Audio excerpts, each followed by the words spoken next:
Bienvenue à tous dans un épisode unique et captivant de notre série « L'humain architecte de sa propre destruction ». Vous nous rejoignez pour le dernier épisode de la saison 1, conçu pour être apprécié, que vous ayez suivi la série depuis le début ou que vous nous découvriez aujourd'hui. Quoi? Tu veux dire qu'on a regardé les premiers épisodes pour rien? Mais non. Mais les épisodes précédents ne sont pas obligatoires pour comprendre celle-ci. Ils pourront aller les regarder après pour avoir plus de détails.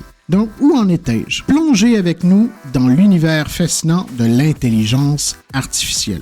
Aujourd'hui, nous démystifions ensemble les capacités réelles de l'intelligence artificielle et explorons pourquoi, malgré les idées reçues, elle est loin d'être une menace autonome capable de contrôler ou de détruire notre monde. En fait, les véritables enjeux sont beaucoup plus subtils que cela. Cet épisode est une porte d'entrée idéale pour tous ceux qui souhaitent comprendre ce que l'intelligence artificielle peut faire et ne pas faire, sans nécessiter de connaissances préalables des discussions précédentes. Nous allons déconstruire les mythes et découvrir les vérités scientifiques derrière cette technologie influente. Dans les épisodes précédents, nous avons exploré une variété de modèles d'intelligence artificielle des CNN aux Transformers. Chacun a des capacités impressionnantes, mais également des limites distinctes que nous devons comprendre pour saisir pleinement leur impact potentiel sur notre futur. Il est courant de craindre ce que l'on ne comprend pas. Aujourd'hui, nous allons dissiper certaines de ces peurs en expliquant pourquoi ces modèles d'intelligence artificielle, bien qu'avancés, sont simplement des outils créés par des humains pour des tâches spécifiques. Ils ne possèdent ni désir propre, ni la capacité de dépasser radicalement les intentions de leurs créateurs. Nous allons revoir les principes de base des CNN, RNN, 3D-R2N2, GAN et Transformers.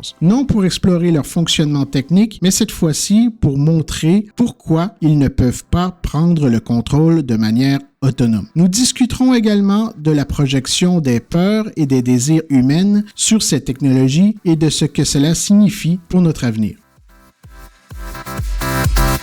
Parle-nous des différents modèles.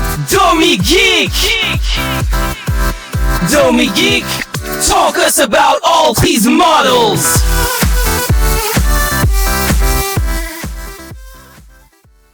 Commençons notre exploration en rappelant rapidement les capacités et les limites des modèles d'intelligence artificielle que nous avons déjà couverts dans cette série. Pour comprendre pourquoi les CNN ne voient pas les images comme nous, il est essentiel de revenir à la base de leur fonctionnement. Un CNN traite les images à travers une série de filtres qui détectent des motifs spécifiques, tels que les bords, les textures ou même les formes plus complexes, mais toujours de manière isolée et décontextualisée. Chaque couche d'un CNN transforme l'image en une série de caractéristiques abstraites, sans jamais comprendre ce que ces caractéristiques représentent dans le monde réel. Par exemple, lorsqu'un CNN voit une photo d'un chat, il ne reconnaît pas le chat comme un animal. Il détecte simplement des motifs qui correspondent à ce qu'il a appris pendant sa phase d'entraînement sur des milliers d'images étiquetées chat. De plus, un CNN ne possède pas de conscience de l'objet en tant que tel. Il n'a aucune capacité à comprendre l'existence ou la fonction de l'objet au-delà des patterns visuel qu'il a été entraîné à reconnaître. Cela est dû au fait que les CNN opèrent exclusivement à l'intérieur de leur algorithme mathématique et n'ont pas d'interaction ou de connaissance du monde physique autre que les données qui leur sont fournies lors de l'entraînement. Cette façon de voir est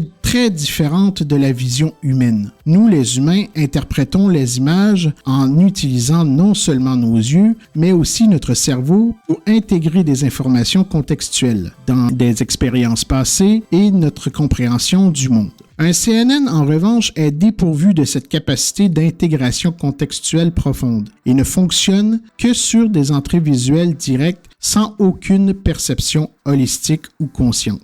En résumé, bien que les CNN soient extrêmement efficaces pour identifier et classer des images en fonction de motifs appris, ils ne comprennent pas ce qu'ils voient, de la manière dont un être humain comprend visuellement et consciemment le monde. Cela souligne l'écart significatif entre l'intelligence artificielle actuelle et la véritable conscience cognitive que possèdent les êtres vivants. OK.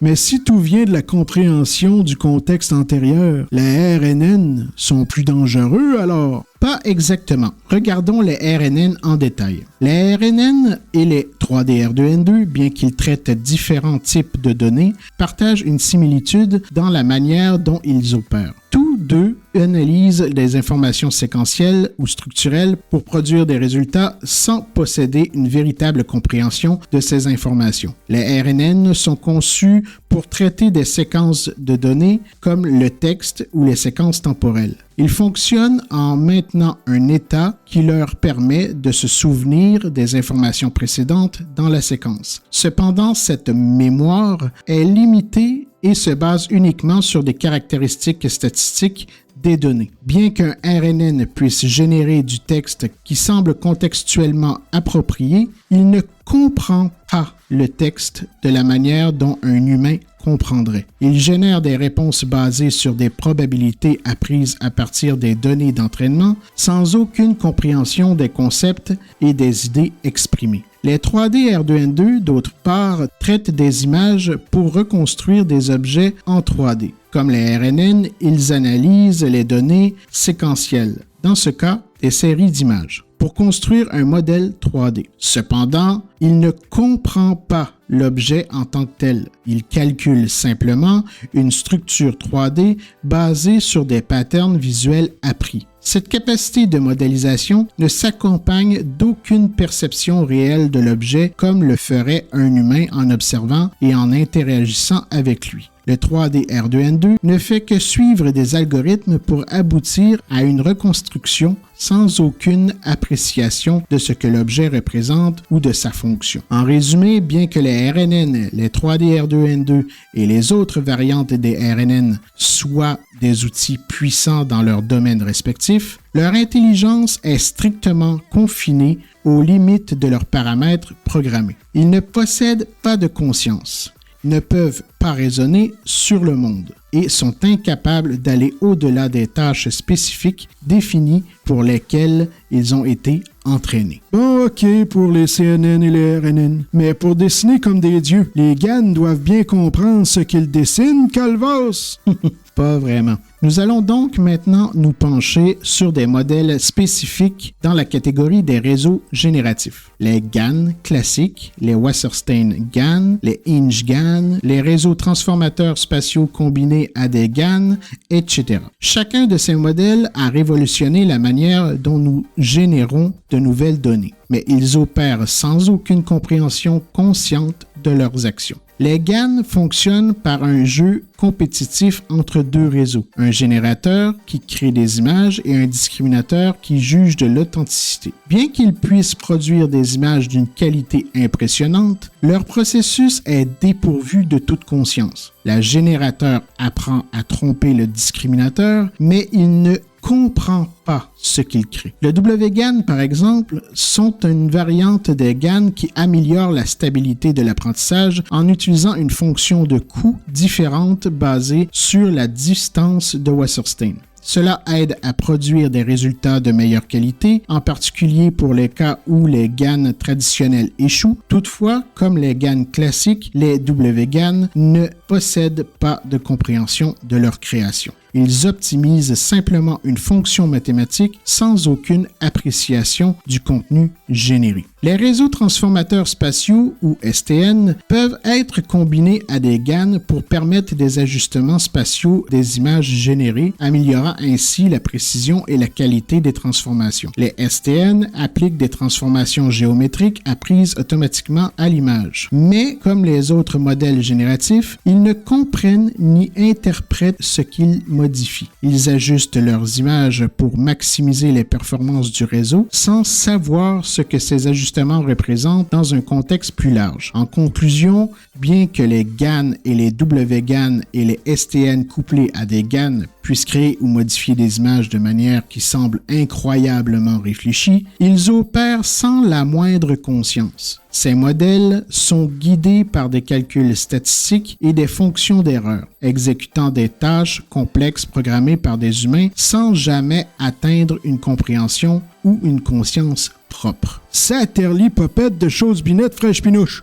Tu vas pas me faire croire que GPT et les fameux transformeurs ne comprennent rien à ce qu'ils racontent aussi? Les transformeurs représentent une avancée majeure dans les traitements du langage naturel et au-delà, grâce à leur architecture basée sur des mécanismes d'attention. Cela leur permet de traiter des séquences de données de manière plus efficace que les modèles précédents, tels que les RNN ou les LSTM. Au cœur des transformeurs se trouvent des mécanismes d'attention qui permettent au modèle de peser l'importance relative de chaque mot dans une phrase par rapport aux autres. Cela les aide à générer des traductions, des résumés et répondre à des questions avec une précision remarquable. Cependant, il est crucial de comprendre que cette attention n'est pas synonyme de conscience ou de compréhension au sens humain. Sac à main, Gontran. Sac à main. Moins.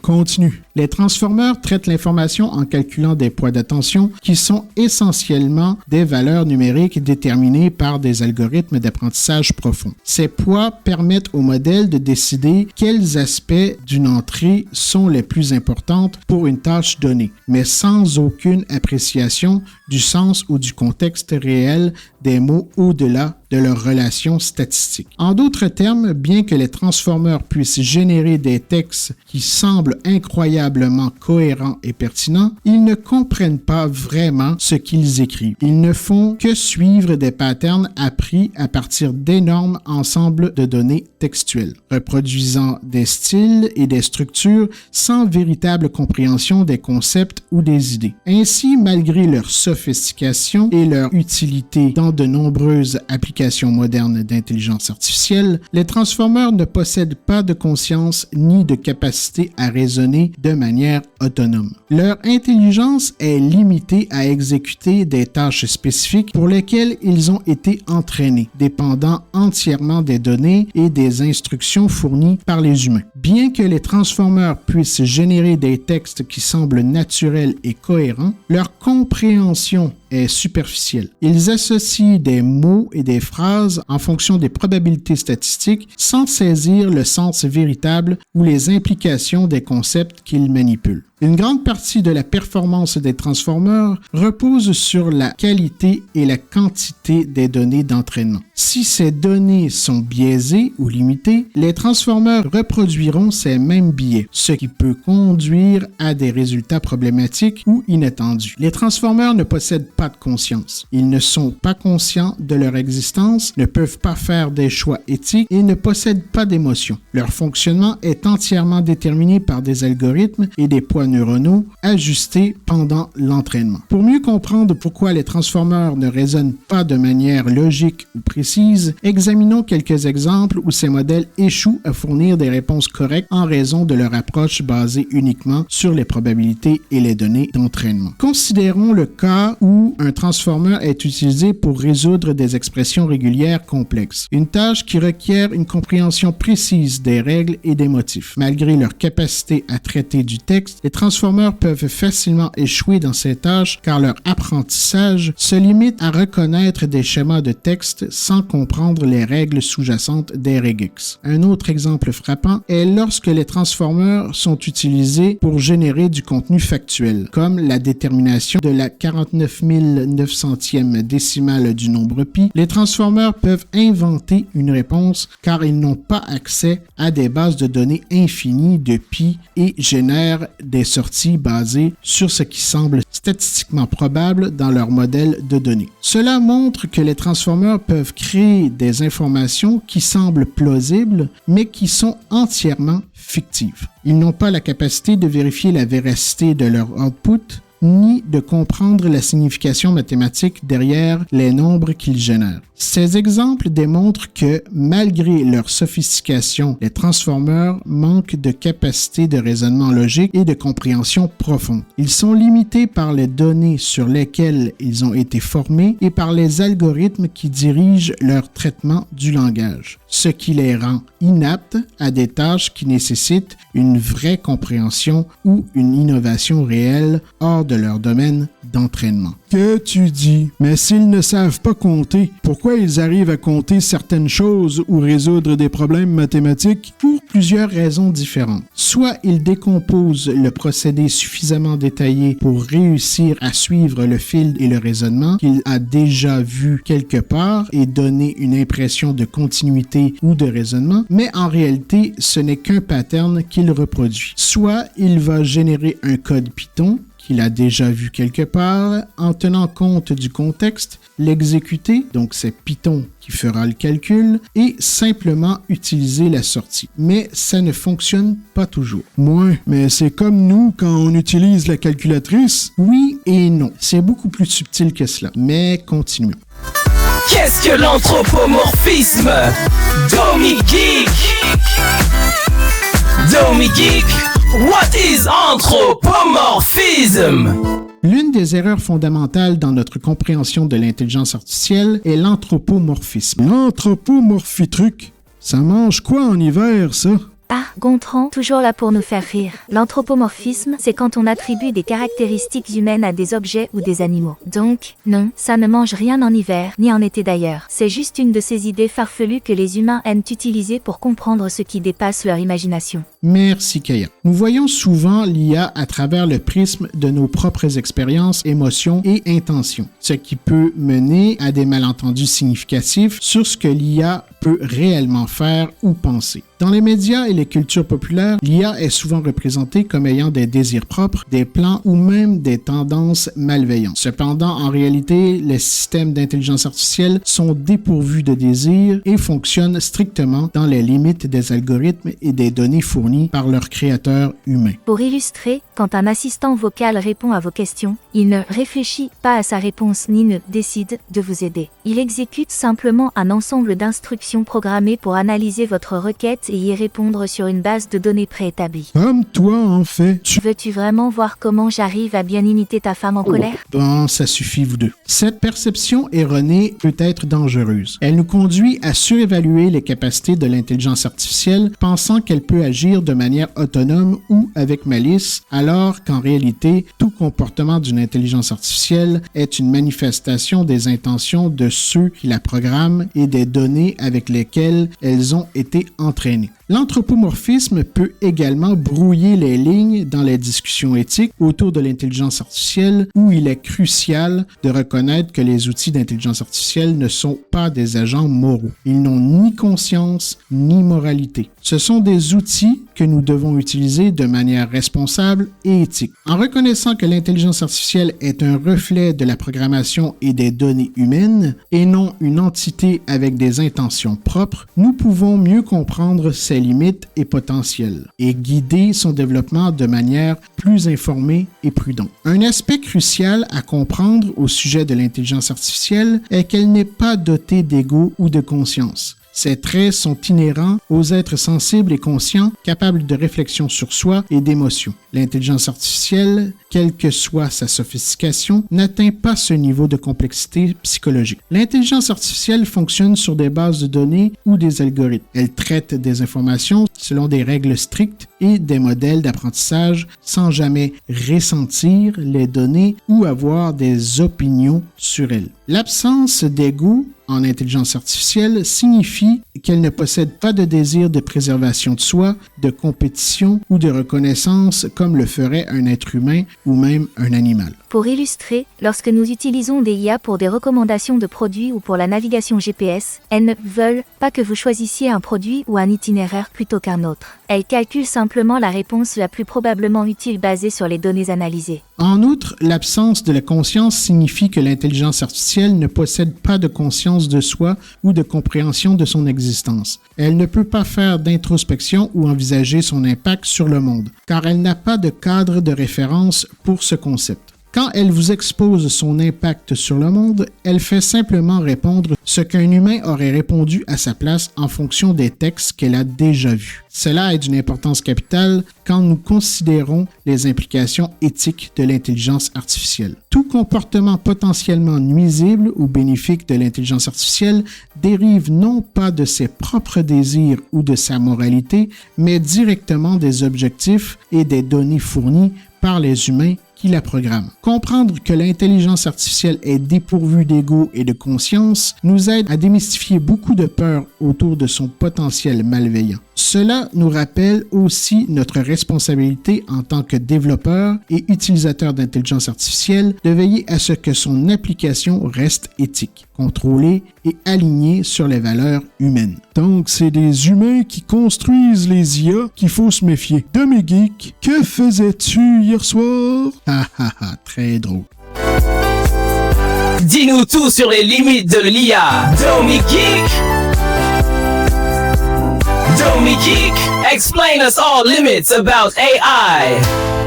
Alors que nous explorons les capacités extraordinaires de l'intelligence artificielle, il est essentiel de reconnaître les limites inhérentes à l'apprentissage actuel de ces systèmes. Ces limites définissent non seulement ce qu'une intelligence artificielle peut faire, mais aussi ce qu'elle ne peut pas faire. L'un des principaux goulets d'étranglement pour l'intelligence artificielle est sa dépendance aux données. L'intelligence artificielle apprend à partir des données qui lui sont fournies, ce qui signifie que sa connaissance est limitée à ce qu'elle a vu pendant son entraînement. Si les données sont biaisées ou incomplètes, les performances de l'intelligence artificielle en seront directement affectées. Ouais, j'ai récemment lu que nous atteignons un seuil où l'intelligence artificielle est capable de traiter la totalité des données produites par les humains en une année. Cela pourrait freiner la progression des modèles LLM en raison du manque de nouvelles données pour les entraîner. Exactement. C'est un point crucial. À mesure que nous approchons de ces limites, il devient essentiel d'améliorer non seulement la quantité,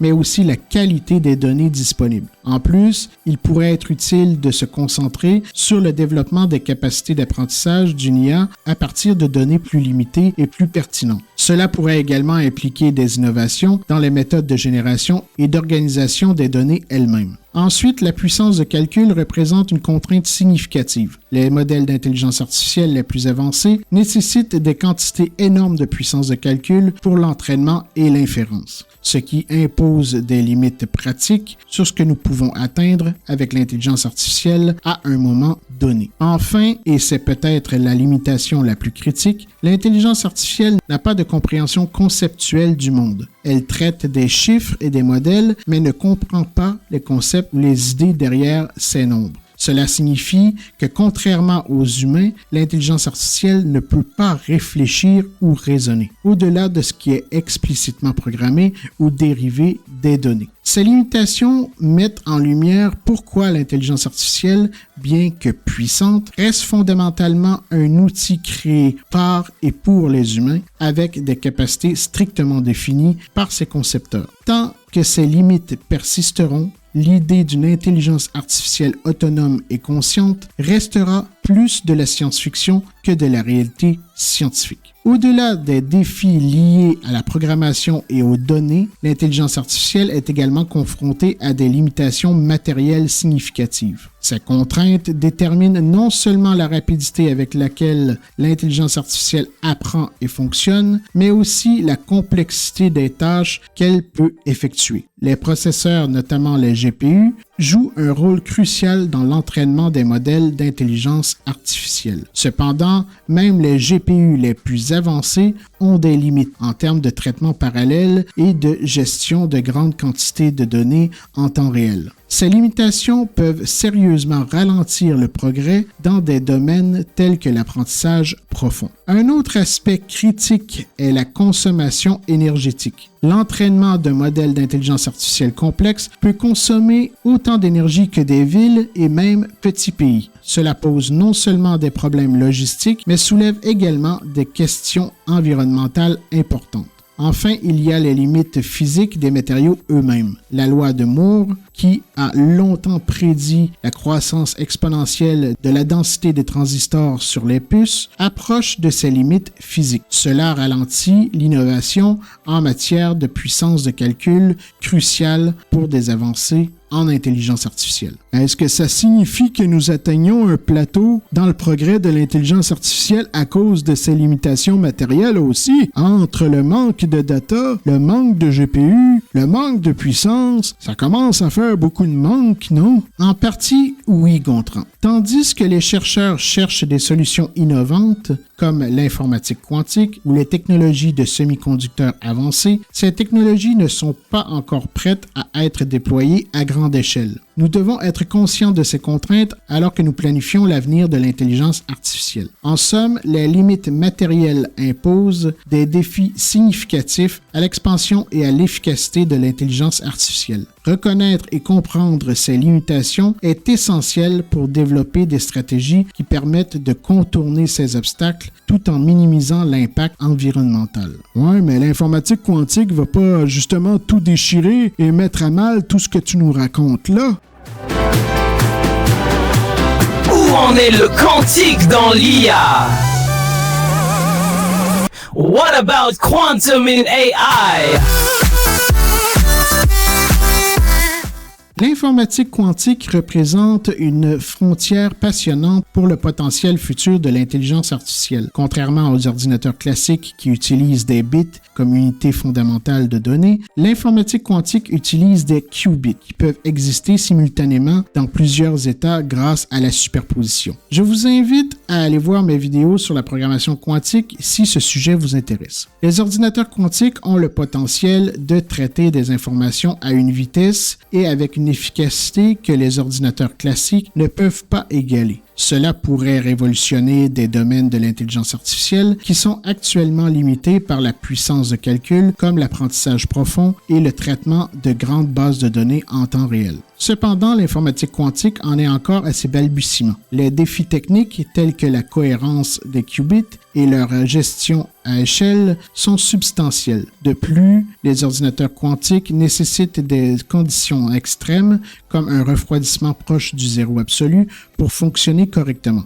Malgré ces défis, les applications potentielles de l'informatique quantique dans l'intelligence artificielle sont vastes. Par exemple, elles pourraient permettre de développer des modèles d'intelligence artificielle qui apprennent beaucoup plus rapidement et de manière plus sophistiquée en ouvrant la voie à des avancées significatives dans la reconnaissance de modèles et la prise de décision autonome. À long terme, si ces défis techniques peuvent être surmontés, l'informatique quantique pourrait être le canalisateur qui amène l'intelligence artificielle à un niveau semblable à l'intelligence artificielle générale. Mais pour l'instant, il est important de garder à l'esprit que cette technologie est encore loin d'être prête pour une application généralisée. En résumé, bien que l'informatique quantique offre des perspectives prometteuses pour l'avenir de l'intelligence artificielle, les défis actuels la placent encore dans le domaine de la recherche fondamentale et de l'expérimentation. Cela nous rappelle la nécessité d'une approche mesurée et informée dans l'anticipation des futures capacités de l'intelligence artificielle. Au cours de ces dernières années, nous avons vu des progrès significatifs dans la stabilisation des qubits, qui sont les unités de base de l'informatique quantique. Des institutions de recherche et des entreprises technologiques ont réussi à maintenir des états quantiques plus stables pour des périodes prolongées, une avancée cruciale pour la viabilité des calculs quantiques. En outre, il y a eu des améliorations dans l'échelonnabilité des systèmes quantiques. Bien que les ordinateurs quantiques restent extrêmement complexes et coûteux à construire, les avancées dans les techniques de fabrication et de miniaturisation offrent un espoir pour des systèmes plus accessibles et économiquement viables à l'avenir. Certaines des applications préliminaires de l'informatique quantique dans le domaine de l'intelligence artificielle incluent la résolution de problèmes d'optimisation complexes et l'amélioration des algorithmes de machine learning pour des tâches spécifiques, telles que la classification et la prévision. En exploitant la capacité des qubits à effectuer de multiples calculs simultanément, ces développements sont prometteurs, mais il est important de garder à l'esprit que l'informatique quantique en est encore à ses débuts. Les implications vision à long terme pour l'intelligence artificielle reste incertaine et beaucoup de travail reste à faire pour comprendre pleinement comment ces technologies peuvent être intégrées de manière efficace et éthique. Tu parles de ça comme si c'était pas avant des décennies que ça va arriver, mais certains CEO que je ne nommerai pas parlent d'intelligence artificielle générale en 2030. Pourquoi disent-ils ça?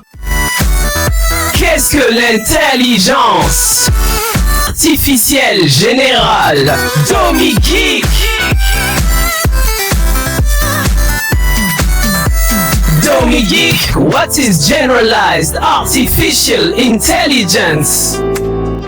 Alors, pourquoi les déclarations de certains leaders d'opinion et PDG de la tech qui prétendent que l'IAG est à nos portes? Ces affirmations peuvent parfois sembler plus politiques ou marketing que fondées sur des réalités scientifiques et techniques. L'intelligence artificielle généralisée n'a pas de définition universellement acceptée, ce qui conduit à une grande confusion. Pour certains, cela pourrait signifier une intelligence artificielle capable de performances humaines dans tous les domaines cognitifs. Pour d'autres, cela implique des attributs spécifiques qui ne sont pas encore réalisables avec les technologies actuelles. Voici une liste des différentes caractéristiques qui sont souvent attribuées à l'intelligence artificielle générale. Être multisensoriel, capable d'intégrer et de traiter des informations de diverses sources sensorielles. Multimodal, aptitude à comprendre et à générer différents types de données, textes, images, sons, etc. Entraînement en temps réel, capacité à apprendre des nouvelles tâches en continu sans phase d'entraînement préalable dédiée. Puissance de calcul exponentielle, besoin d'une capacité de traitement des données bien au-delà de celle des ordinateurs actuels.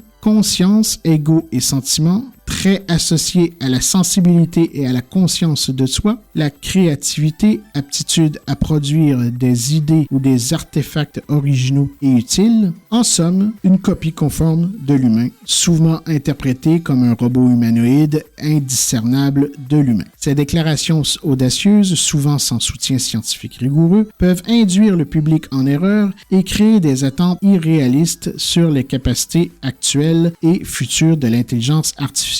Elles peuvent également influencer de manière disproportionnée la politique et le financement de la recherche. Il est crucial de promouvoir une discussion plus mesurée et fondée sur des preuves concernant l'intelligence artificielle. En tant que communauté globale, nous devons exiger des discours basés sur des données solides et éviter de céder à des hyperboles qui ne servent ni la science ni le public. En reconnaissant la complexité et les défis actuels de l'intelligence artificielle, nous pouvons mieux orienter son développement de manière éthique et pragmatique. Cela nous aide à éviter les pièges des prédictions exagérées et à concentrer nos efforts sur les améliorations réelles que l'intelligence artificielle peut apporter à la société. L'intelligence artificielle est quand même dangereuse pour l'emploi, non?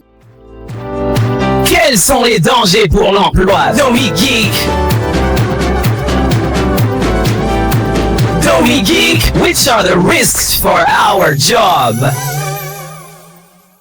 Un des grands débats autour de l'intelligence artificielle concerne son impact sur le marché du travail. Alors que certaines industries bénéficient de l'automatisation, d'autres craignent une perte significative d'emplois. Examinons quels emplois sont les plus menacés et comment nous pouvons répondre de manière éthique à ces changements. Les secteurs les plus susceptibles d'être touchés par l'automatisation incluent la manufacture, le transport, la logistique et même certains aspects des services comme la restauration rapide et les services à la clientèle. Les technologies d'intelligence artificielle peuvent exécuter des tâches répétitives plus rapidement et souvent avec moins d'erreurs que les humains. Face à ces défis, plusieurs stratégies peuvent être mises en œuvre pour aider les travailleurs à transiter vers des rôles où l'intelligence artificielle complète plutôt que remplace le travail humain. Il y a la formation et la requalification. Investir dans la formation continue pour permettre aux travailleurs d'acquérir des compétences dans de nouveaux domaines technologiques ou dans ceux qui nécessitent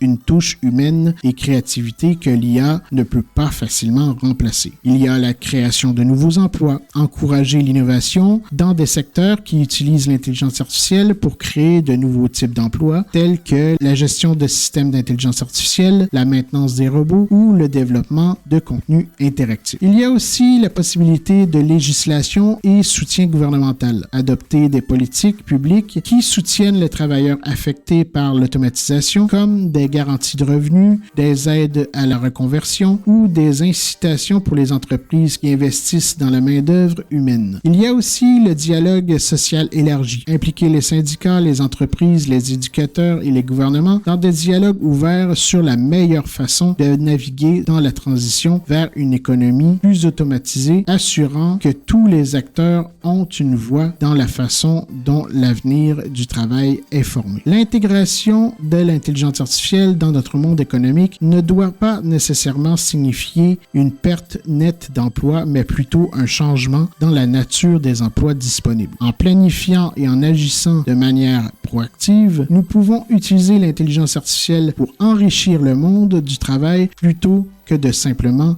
le perturber. Et les artistes? En plus des industries traditionnelles, l'intelligence artificielle commence également à faire sentir sa présence dans le domaine des arts, un secteur réputé pour son expression créative et humaine unique. Examinons comment l'intelligence artificielle est utilisée dans les arts et quel impact cela pourrait avoir sur les artistes. L'intelligence artificielle est de plus en plus utilisée pour générer de la musique, de la peinture, de l'écriture et d'autres formes d'art. Des outils comme les GAN et les transformers peuvent créer des œuvres qui imitent le style d'artistes humains ou génèrent de nouvelles créations qui défient nos conceptions traditionnelles de l'art. Cela pose plusieurs défis pour les artistes. Premièrement, il y a des craintes que l'intelligence artificielle puisse diluer la valeur du travail créatif en produisant des volumes massifs d'œuvres à faible coût. Deuxièmement, l'originalité et l'authenticité de l'art pourraient être remises en question lorsque des machines peuvent imiter ou surpasser le style de n'importe quel artiste. Cependant, il y a aussi des opportunités significatives. L'intelligence artificielle peut servir d'outil pour augmenter la créativité des artistes, leur permettant d'explorer de nouvelles techniques ou d'accélérer leur processus créatif. De plus, l'intelligence artificielle peut ouvrir des voies pour des formes d'art entièrement nouvelles que nous n'avons pas encore envisagées. Pour une coexistence harmonieuse entre les artistes et l'intelligence artificielle, il est crucial de développer des stratégies qui valorisent et préservent l'expression humaine tout en embrassant les possibilités offertes par les technologies. Cela peut inclure des droits d'auteur adaptés à l'ère de l'intelligence artificielle, des subventions pour la recherche artistique impliquant l'intelligence artificielle et des programmes éducatifs qui enseignent aux artistes comment intégrer l'IA dans leur travail. Tout au long de cette série, et particulièrement dans cet épisode, nous avons exploré la capacité et les limites de l'intelligence artificielle. Mais une question demeure. L'humanité est-elle l'architecte de sa propre destruction à travers le développement de l'intelligence artificielle? Ou sommes-nous en train de créer un outil puissant pour notre amélioration collective? L'intelligence artificielle n'est pas autonome. Elle est créée, programmée et contrôlée par des humains. Chaque avancée, chaque application et chaque impact de l'intelligence artificielle sont le reflet des intentions, des valeurs et des choix de ceux qui la développent et l'utilisent. Cela signifie que les risques associés à l'intelligence artificielle sont également le reflet de nos propres failles et erreurs potentielles. Cela nous amène à la question de la responsabilité. Comment régulons-nous l'intelligence artificielle pour assurer qu'elle soit utilisée de manière éthique? Comment évitons-nous les dérives potentielles destructrices? Les réponses résident dans une réglementation réfléchie, une conception éthique et une vigilance continue. Néanmoins, l'intelligence artificielle a le potentiel de résoudre certains de nos défis les plus complexes, de la médecine personnalisée à la lutte contre le changement climatique. Si nous guidons son développement avec sagesse, l'intelligence artificielle pourrait bien être l'un des outils les plus bénéfiques de l'histoire de l'humanité plutôt qu'un instrument de destruction. En fin de compte,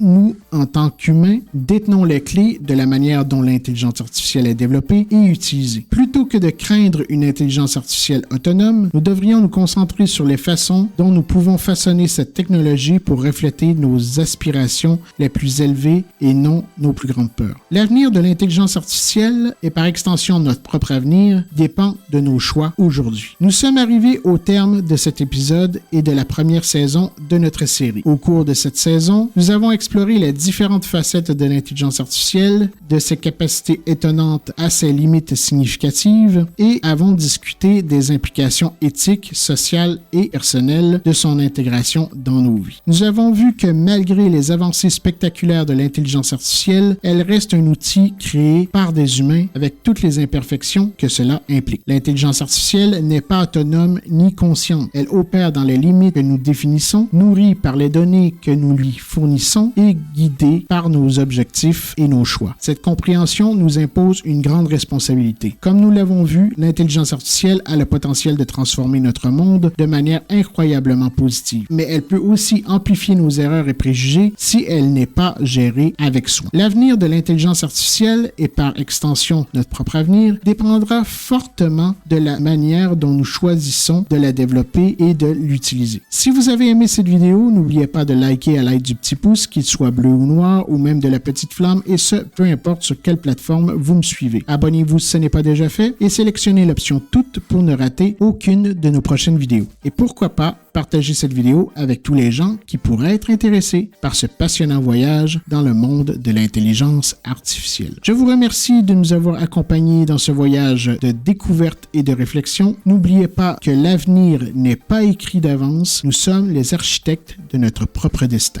À bientôt pour la prochaine saison. Merci d'avoir regardé cette vidéo au complet et inscrivez-moi à l'humain architecte de son propre destin ++ en commentaire. On ne sait jamais. Restez curieux et à très bientôt pour une nouvelle saison où nous plongerons encore plus profondément dans l'univers incroyable de l'intelligence artificielle. Bonne journée. Dans un monde de progrès, de codes et de circuits, l'humain forge son chemin, ses espoirs et ses fruits. L'IA fascine, inquiète et émerveille, mais c'est nous qui tenons les rênes, en vérité sans pareil. Oh, humain, architecte de ta propre création, tu bâtis des merveilles avec tes innovations. Ton futur est entre tes mains, avec précision. N'oublie jamais, tu es l'architecte de ton propre destin. Oh, humain, architecte de ta propre création, tu bâtis des merveilles avec tes innovations. Ton futur est entre tes mains, avec précision. N'oublie jamais, tu es l'architecte de ton propre destin. Des CNN aux Transformers, des gants au RNN, chacune de ces créations porte ta marque aux humains. Ils n'ont ni désir, ni conscience, ni intention. Ce sont des outils puissants sous ta direction. L'avenir n'est pas écrit, il se dessine chaque jour, avec chaque choix, chaque action et chaque détour. L'IA est un miroir, reflet de nos aspirations. Utilise-la sagement pour de belles créations. Humain, architecte de ta propre création, tu bâtis des merveilles avec tes innovations. Ton futur est entre tes mains, avec précision. N'oublie jamais, tu es l'architecte de ton propre destin.